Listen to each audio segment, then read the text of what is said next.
प्रिय विद्यार्थियों, आज हम क्षेत्रपति सूक्त का अध्ययन करेंगे, जो कि बीए द्वितीय वर्ष के प्रथम प्रश्न पत्र के वैदिक साहित्य के अंतर्गत आता है। कि क्षेत्रपति सूक्त जो है यह ऋग्वेद के चौथे मंडल से लिया गया है और 57वां जो सूक्त है उसमें ये प्राप्त होता है। इसमें कुल मंत्र 8 हैं और इसके देवता क्षेत्रपति है। इसके ऋषि जो है वो वामदेव माने गए हैं और इसमें जो है अनुष्टुप छंद का, त्रिष्टुप का और पूर्व उष्णिक जो है इन छंदों का मुख्य रूप से प्रयोग हुआ है। तो क्षेत्रपति जो है वो आर्यों का रक्षक देवता माना जाता है और जो विशेष रूप से जो खेत हैं उन खेतों की रक्षा करता है। तो खेतों की रक्षा करने वाले जो क्षेत्रपति देवता है उन देवता की यहाँ पर जो है स्तुति की गई है, उनके से प्रार्थना की गई है। क्षेत्रस्य पतिना वयम हितेनेव जयामसि गाम अश्वम पोषयित्वा सैनो मृलाति दृशे। वयम हितेन, वयम हम, हितेन इव कि हितैषी के समान, क्षेत्रस्य पतिना कि क्षेत्रस्य क्षेत्रपति जो देव हैं उन देवता के साथ में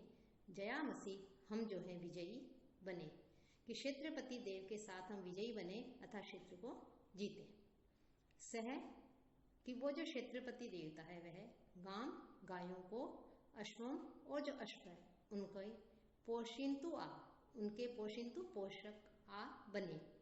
कि जो क्षेत्रपति देवता है वो हमारी गाय और जो अश्व हैं, घोड़े हैं, उन घोड़ों के पोषक बने अर्थात उनको पुष्ट करें। न ईदृशे मिलाती कि न ईदृशे, न हमको, ईदृशे ऐसी संपत्ति दे करके, मृलाती हमें सुखी बनाए, कि हम बंधु के समान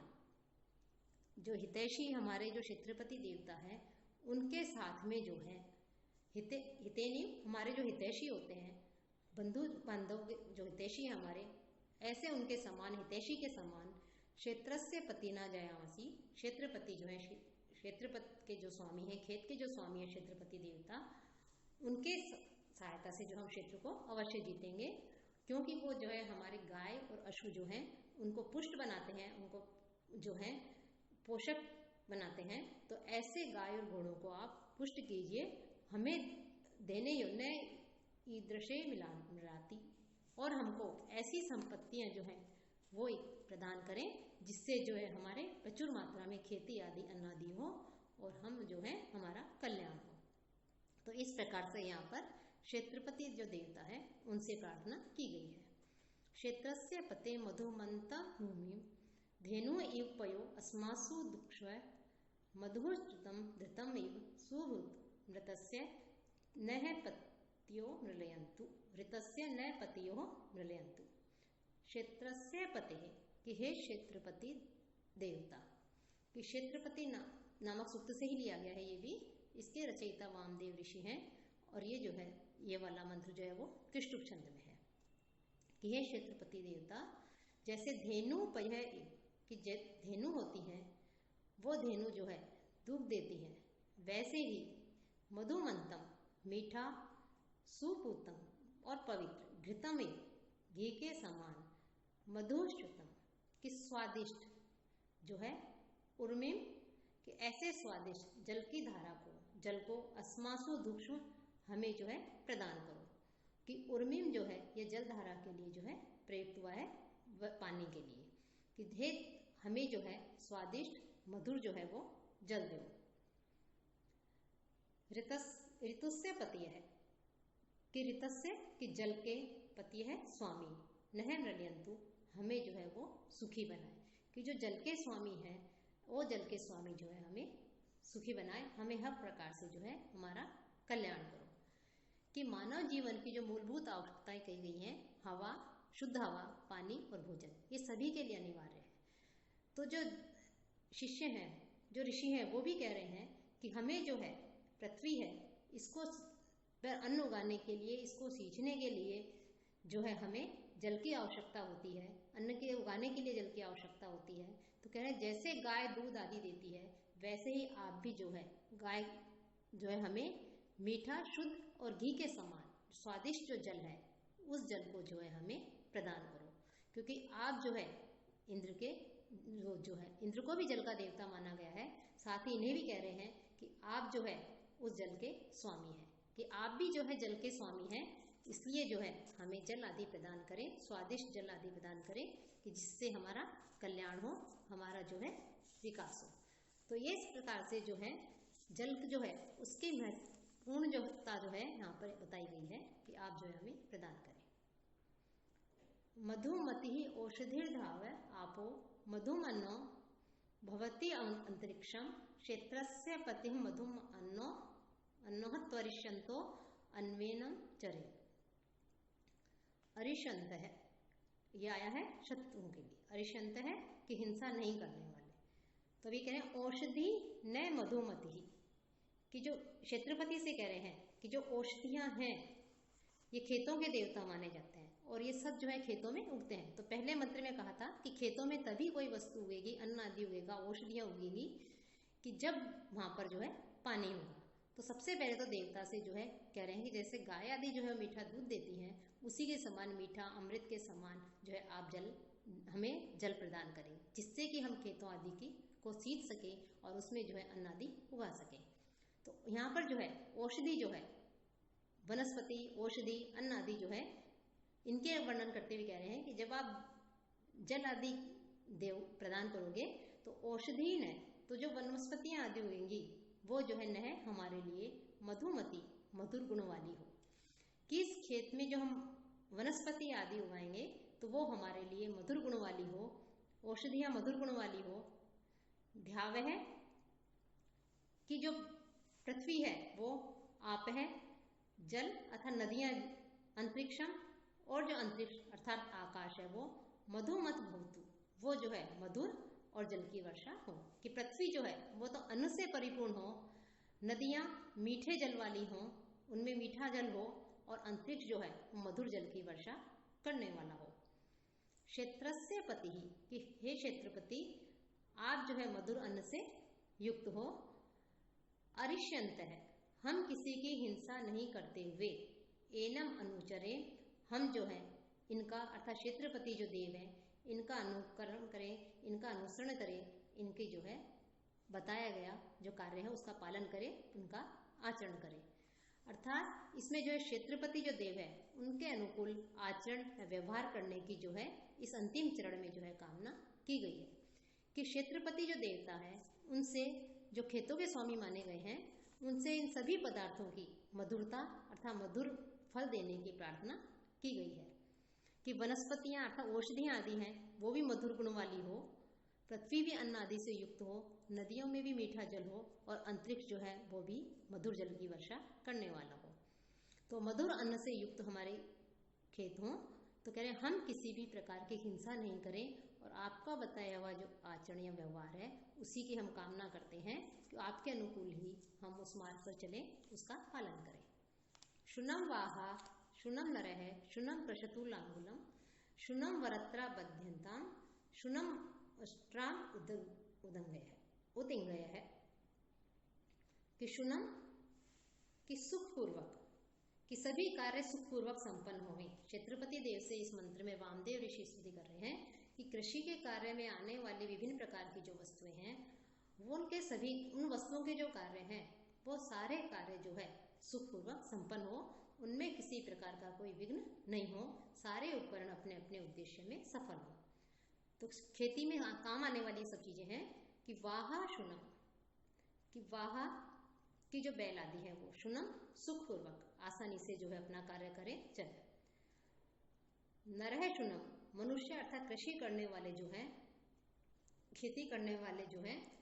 वो भी जो है सुखपूर्वक सरलता से आसानी से अपने कार्य संपन्न करें। लांगलम शुन, कि लांगलम हल आदि भी जो है वो अपना कार्य करें। लांगलम शुनम कृषतु, कि हल आदि भी जो है खेती का कार्य करें। वरत्रा शुनम बध्यना, कि जो रस्सियां हैं वो रस्सियां भी जो है शुनम सुखपूर्वक बध्यंता बांधे। अस्त्राम, और जो चाबुक होता है उस चाबुक को शुनम उत्इंग्य, और भी जो है उत्इंग्य चलाओ, या उसको जो है चलाया जा सके पशुओं को, अर्थात उससे जो है सुखपूर्वक जो है उन पशुओं को चलाओ, कि रस्सियाँ जो हैं वो सुखपूर्वक जो है बैल है उन आदि पशुओं को बांधे उससे, और जो चाबुक आदि है उसको भी जो है जो पशुओं को नियंत्रण में करने के लिए चलाया जाता है उसको भी जो है सुखपूर्वक चलाओ। कि यहाँ पर जो है समत्व या उदारता की भावना का जो है यहाँ पर प्रस्फुटित हो रही है कि इस मंत्र में जो कृषक है, किसान है, वो जो बैल आदि जिनके द्वारा खेत जोता जाता है, जो हल खींचते हैं, ऐसे पशुओं के साथ साथ हल और बैलों की जो रस्सियाँ हैं, जो चाबुक आदि है, उनके लिए भी कहा गया है कि इन सब का जो कार्य है वो कार्य वो करें, लेकिन बड़े ही आसानी से सुखपूर्वक जो अपने कार्य को संपन्न करें। कि यहाँ पर इस मंत्र में जो है ऋषि ने जड़ और जो चेतन है उसमें कोई भी जो है भेद नहीं किया है, कि जैसे बैल आदि हैं, कृषक हैं, उनके साथ उसी प्रकार से जो है सुखपूर्वक कार्य किया जाए, कि जैसे जो चाबुक आदि हैं और जो रस्सियाँ आदि हैं बैलों को बांधने के लिए, उनके साथ भी उसी प्रकार का व्यवहार किया जाए। तो सब में जो है ब्रह्मा की सत्ता विद्यमान मानते हैं, जैसा वेदांत दर्शन में भी माना गया है। तो उसी की भावना जो है यहाँ भी परिलक्षित हो रही है कि चाहे जड़ हो या चेतन हो, सभी में जो है एक तरह से ब्रह्म की सत्ता है। ये तो यहाँ पर भी इस मंत्र में भी जो है, जो कि अनुष्टुप छंद में लिखा गया है कि यहाँ भी सर्वे भवन्तु सुखिनः है, इसकी मंगल कामना यहाँ पर द्योतित होती है कि हल चलाने वाले जो हैं पशु हैं वो भी सुखी हों, बैल आदि, मनुष्य भी सुखपूर्वक हल चलाए, हल भी सुखपूर्वक खेत जोते, और रस्सियाँ जो है जिनसे बैल आदि को बांधा जाता है, नियंत्रित किया जाता है, वो भी पशु आदि को बांधे, उनको जो है पीड़ित नहीं करें, और चाबुक आदि जो है वो भी सुखपूर्वक ही केवल उनको नियंत्रण में करने के लिए चलाए, व्यर्थ में जो उनका प्रयोग नहीं हो। शुना सीरो इमाम पाचम जुषेथाम यद दिवी चक्रथुः पय ये इमाम उपसिंचतम। कि शुना सीरो, कि ये भी वामदेव ऋषि द्वारा लिखा गया है। इसमें शुनासीर जो है उनसे पृथ्वी को जल से सिंचित करने की कामना की गई है। कि शुनासीरो यह शब्द जो है संबोधन का द्विवचन है। यहाँ पर अन्नपति और स्वामी ये दो अर्थ जो है यहाँ पर किए गए हैं। तो इस मंत्र का आशय यह है कि खेती करने वाले लोग जो है पहले कृषि विद्या जो है उसको ग्रहण करते थे, और उसके पश्चात जो विद्या के अनुसार जो खेती करते थे, और उसके बाद में वो धन धान्य की प्राप्ति करते थे। तो कह रहे हैं वामदेव ऋषि कि शुनासीरो, कि हे अन्नपति और स्वामी, इमाम वाचम जुषेथाम, इमाम वाचम इस वाणी को, जुषेथाम आप जो है स्वीकार करो, कि हे अन्नपति और स्वामी, आप दोनों हमारी इस इन स्तुतियों को, हमारी इन प्रार्थनाओं को जो है स्वीकार करो। दिवी यत, तुमने आकाश में, दिवी द्युलोक में, यत पय है, जिस जल की चक्रथु रचना की है, कि आकाश में द्युलोक में तुमने जिस जल की रक्षा की है, जिस जल की रचना की है, जिस जल को बनाया है, तेन उस जल से इमाम उपसिंचत इस भूमि को भी सींचो। कि हे अन्नपति और स्वामी, आप दोनों ही हमारी स्तुतियों को, हम जो आपसे प्रार्थना कर रहे हैं, ऋषि कह रहे हैं, उन प्रार्थनाओं को सुनिए, क्योंकि आपने जो आकाश में जिस जल की रचना की है, आकाश में जिस जल को बनाया है, उस जल के द्वारा इस पृथ्वी को सींचिए। क्योंकि जब तक जल नहीं होगा तब तक जो है औषधि आदि, अन्न आदि जो है उत्पन्न नहीं हो सकता, खेती आदि नहीं कर सकते। इसलिए जो है आपसे प्रार्थना है कि जो मीठा मधुर स्वादिष्ट जो जल है, जिससे जल से खेती आदि हो, तो ऐसे जल को जो है आप क्या करें, इस पृथ्वी को सींचो। अर्वाची सुभगे भव सीते वंदा महेत्वा, यथा नह सुभगा असी यथा न सुफला अससी। सुभगे सीते, सुभगे हे सुंदर, हे भाग्यवान, सीते, सीता कहते हैं हल्की रेखा, या जिसको जोता जाता है ऐसी जोती हुई भूमि। कि रामायण में भी जो राम की जो पत्नी थी उनका नाम सीता था, वो इसीलिए रखा कि वो जनक को जो है, जब वो खेत में हल जोत चला रहे थे, तब उस समय वो उसमें वन में जो है, उस भूमि में जो है वो सीता मिली थी हल जोतते हुए। तो हल की जो रेखा होती है उसे इसके लिए आया है सीते, तो इसीलिए उसका नाम जो है रामायण में सीता रख दिया था जनक ने। तो सीते कि हे हल्की रेखा या जोती हुई जो भूमि है, वह त्वाम तुमको, वंदा महे कि हे प्रणाम करते हैं, कि हे जिसे जोता जा चुका है, ऐसी है पृथ्वी, हे भूमि, हम आपको प्रणाम करते हैं। अर्वाची भव, कि आप जो है हमारे अनुकूल बनो, कि हमने जोता है आपको अन्न आदि प्राप्त करने के लिए, तो आप भी जो है हमारे अनुकूल बनो। यथा न सुभगा असि, जिस प्रकार हमारे लिए सुभगा असि, हमारे लिए सौभाग्य देने वाली जो है बनो। यथा न सुफला असि, और हमारे लिए अच्छे फल देने वाली भी बनो। कि इस मंत्र में जो है कि जो दृष्टा जो ऋषि वामदेव हैं वो खेती या कृषि की यहाँ पर स्तुति कर रहे हैं, प्रशंसा कर रहे हैं और कह रहे हैं कि हल्की रेखा या जोती हुई जो भूमि है उस भूमि से भी, उस पृथ्वी से भी अपने अनुकूल होने की कामना प्रकट कर रहे हैं कि हे उत्तम ऐश्वर्य वाली खेती, हम आपको प्रणाम करते हैं, नमस्कार करते हैं, आप हमेशा हमारे अनुकूल रहो, हमें ऐश्वर्य देने वाली बनी रहो और हमें जो सुंदर जो फल है उस फल को प्रदान करने वाली बनी रहो। अर्थात यदि खेत की जुताई अच्छी होगी तो खेती भी अच्छी होगी, इसके परिणाम भी जो है सुखदायी होंगे, फल और ऐश्वर्य की प्राप्ति होगी। तो ऐसे जो है आप जो है हमें ऐश्वर्य देने वाली बनो, हमारी कामनाओं को पूरा करने वाली बनो, ऐसा जो है यहाँ पर कहा गया है। इंद्र सीताम निग्रहातु ताम पूषानु यच्छतु सा नह पयस्वती दुहाम उत्तराम उत्तराम समाम। इंद्र है सीताम निग्रह, इंद्र जो है वो सीताम हल्की रेखा से युक्त जो भूमि है उसको निग्रहातु, उसको ग्रहण करे, अर्थात उस भूमि को और अधिक गहरा बनाए। पूषा ताम अनुयच्छतु, कि पूषा नामक जो देवता है वो देवता अनुयच्छतु, उसे उपजाऊ बनाए, भली प्रकार से उसे नियमित अर्थात उसे उपजाऊ बनाए। कि इंद्र नामक देवता तो जो है हल के द्वारा बनाई गई जो खेत की भूमि है उसको गहरा बनाए, उसको जो है ग्रहण करे, और पूषा नामक देवता उस भूमि को जो है उपजाऊ बनाए। साथ ही साथ सा पयस्वती, और वह जो जल है पयस्वती, कि वह जो उत्तम खेती रूपी दूध वाली जो है वह नह हमारे लिए उत्तराम के आने वाले प्रत्येक समाम वर्ष में दुहा हमारे लिए धोती रहे, समृद्धि को प्राप्त होती रहे। कौन? पृथ्वी। कि जो पृथ्वी है, कि इंद्र देवता तो जो है हल्के द्वारा बनाई गई जो खेत की भूमि है, पृथ्वी है, उसको गहरा बनाए, पूषा देवता उस भूमि को उपजाऊ बनाए, और जिस उस भूमि पर जो है प्रचुर मात्रा में अन्न आदि उत्पन्न हो, जल और अन्न से संपन्न होकर ऐसी जो पृथ्वी है वो पृथ्वी जो के द्वारा से अन्न आदि प्राप्त करके हम उत्तरोत्तर समृद्धि को प्राप्त करें। कि कृषि जो है उस कृषि की फसल को सूर्य से ही ऊर्जा मिलती है। पूषा शब्द जो है सूर्य का पर्यायवाची है। कि खेत जो है कह रहे इंद्र ने तो खेत एक तरह से गहरा बना दिया, उन्हें जोत दिया है, तो इंद्र और पूषा दोनों ही देवों के नाम हैं जो क्रमशः जल एवं पोषक शक्ति को प्रदान करते हैं। सूर्य जो है पूषा शब्द का पर्यायवाची है, तो सूर्य उसमें पोषकता प्रदान करता है, तो इंद्र और पूषा ये दोनों मिलकर के जो है उस भूमि को जो है उपजाऊ बनाए, और जिस पृथ्वी से अन्न और जल आदि से युक्त होकर पृथ्वी जो है ऐश्वर्य को,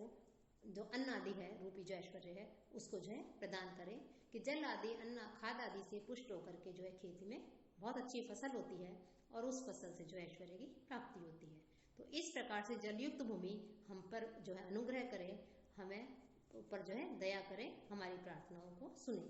यहाँ भी जो है अनुष्टुप छंद का प्रयोग किया गया है।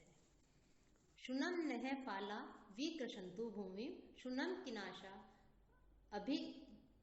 अभियंतु शुनम पर्जन्यो मधुना पयोभिः शुनासीरा शुनम अस्मासु दत्ता। फाला नह भूमि, कि फाला कहते हैं हल्किन जो फाल होते हैं, नोक होती है वो नह भूमि हमारी पृथ्वी को, हमारी भूमि को, हमारे खेत की भूमि को शुनम विकृशंतु सुखपूर्वक जो है विकृशंतु जोते, तथा सुखपूर्वक जो है उस पृथ्वी कृषि की भूमि को खोदे, उसे जोते। कीनाशः, कृषक जन जो है, किसान जो है वो वाहे कि बैलों के द्वारा, बैल आदि के साथ में, शुनम अभियंतु सुखपूर्वक जो है उन बैलों को से जो है उस भूमि को जोते, उस पर हल चलाए। पर्जन्य है शुनम मधुना पयोभिः, पर्जन्य है और जो बादल है वो शुनम सुखपूर्वक, मधुना पयोभिः मधुरता से युक्त जल की वर्षा करे, और उस जलों से जो है हमारे खेतों को सींचे। शुनासीरा, कि शुनासीरा जो देव है, अन्न और खेत के स्वामी जो देव हैं वो लोग अस्मासु शुनम, अस्मासु हम में, शुनम सुख को, धत्तम स्थापित करो, अर्थात हमको सुखी करो। कि वायु, आदित्य, इंद्र, सूर्य, किसान, सेवक, हल, फाल आदि जो है, ये सब जो है यहाँ पर इस चौथे चरण में इनका प्रयोग हुआ है कि ये सभी जो हैं इंद्र आदि हैं, जो हल चलाने वाले जो हैं वो भी हल जो है सुखपूर्वक चलें, खेत के अंदर बैल आदि भी जो है सुखपूर्वक खेती को जोतें, साथ ही साथ जो है मधुर जल आदि की भी वर्षा हो, बादल उसमें वर्षा आदि करे मधुर जल की, जिससे पृथ्वी परिपूर्ण हो और उसमें जो है प्रचुर मात्रा में अन्न आदि उत्पन्न हो। तो इस प्रकार से जो है हमारी कल्याण हो, हमारा मंगल हो। तो यहाँ भी जो है इस पद्य में भी सबके प्रति, ये भी तुष्टुप छंद में है, अंतिम जो मंत्र है ये, और इसमें सबके प्रति मंगल कामना जो है अभिव्यक्त की गई है कि सुखपूर्वक हलों के जो नोक है, फाल है, कृषि भूमि को जोते, कृषक भी जो है वो भी बैलों को सुखपूर्वक चलाए, बादल जो मेघ हैं वो भी वर्षा करे जल की, हमारे खेतों को सींचे, और अन्न और खेत के स्वामी जो हैं वो भी हमें सुखी करें। तो इस प्रकार से इसमें जो है सभी के सुख की, सभी के कल्याण की जो है मंगल कामना की गई है।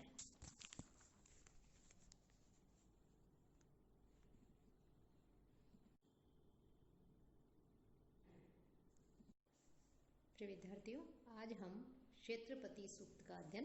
करेंगे, जो कि बीए द्वितीय वर्ष के प्रथम प्रश्न पत्र के वैदिक साहित्य के अंतर्गत आता है। कि क्षेत्रपति सूक्त जो है यह ऋग्वेद के चौथे मंडल से लिया गया है और 57वां जो सूक्त है उसमें ये प्राप्त होता है। इसमें कुल मंत्र 8